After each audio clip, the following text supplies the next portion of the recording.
सर्वप्रथम सर्वांना श्री स्वामी समर्थ. श्रद्धास लाईफस्टाईलमध्ये तुम्हा सर्वांचं अगदी मनापासून स्वागत. तर गाईज, आज माझ्या इथं आहे दुर्गा सप्तशती पाठाचे वाचन.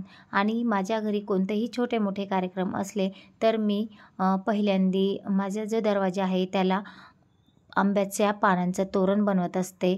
दरवाजावर शुभ लाभ हे नाव काढत असते हळदी आणि कुंकवानी. आणि जो उंबरा आहे त्याला मी हळदीचं लेपन करत असते आणि उंबऱ्यामध्ये दरवाजात रांगोळी देखील इथे काढून घेत असते. आणि नंतर पाठासाठी छान अशी मी इथे तयारी धूप सगळ्या घरात जो भीमसेनी कापूर आहे त्याचं संपूर्ण घरात मी तो जाळत असते.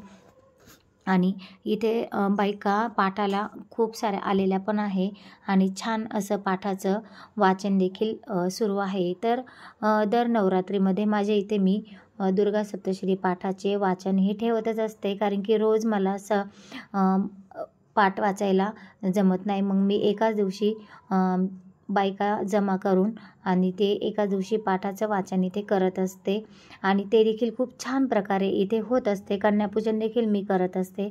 आणि पाठाचं वाचन ज्या दिवशी केलेलं आहे त्या दिवशी मी इथे जे माझे घट बसलेले आहे घरात, त्या घटासमोर देवीची ओटीसुद्धा इथे भरून घेत आहे. देवीची ओटी भरण्यासाठी मी इथे काठाची साडी घेतलेली आहे, नारळ घेतलेला आहे आणि जे देवीचे 14 अलंकार जे आहेत ते सुद्धा इथे मी घेतलेले आहे. आणि तिची मी इथे देवीची ओटी भरून घेणार आहे. आणि नंतर ही जी ओटी आहे ती जे मंदिर आहे देवीचं गावामध्ये, तर तिथे देवीला भेटवून आणि मग जी ओटी आहे ती मलाच इथे मी ठेवणार आहे. तर दरवर्षीप्रमाणे ह्याही वर्षी मी असंच ओटी इथे भरून नंतर मंदिरात देवीला भेटवून आणि ती मला ठेवणार आहे. आणि इथे पाठ वाचन झाल्यानंतर आम्ही आरती वगैरे केली. तर आरती इथे गणपतीची आम्ही घेतलेली आहे, स्वामींची घेतलेली आहे आणि देवीची देखील इथे आरती घेतलेली आहे. आणि सर्वच लेडीजने आम्ही सर्वांना इथे आरती घेतलेली आहे.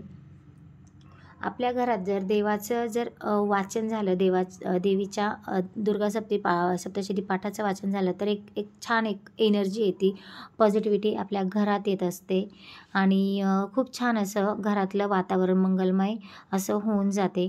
आणि त्यानंतर मी सर्व सुहासनींना इथे खिचडी ठेवलेली होती. तर सर्व सुहासनींना इथे हळदी कुंकू लावून मी इथे खिचडीचं सुद्धा आयोजन केलेलं होतं. आणि खिचडीचं आयोजन झाल्यानंतर मी जेवढ्या माझ्या सुहासनी होतात त्यांची इथं पूर्ण छान पद्धतीने इथे ओटी देखील भरलेली आहे. खूप सुंदर इथे मी हे वाचन केलेलं आहे.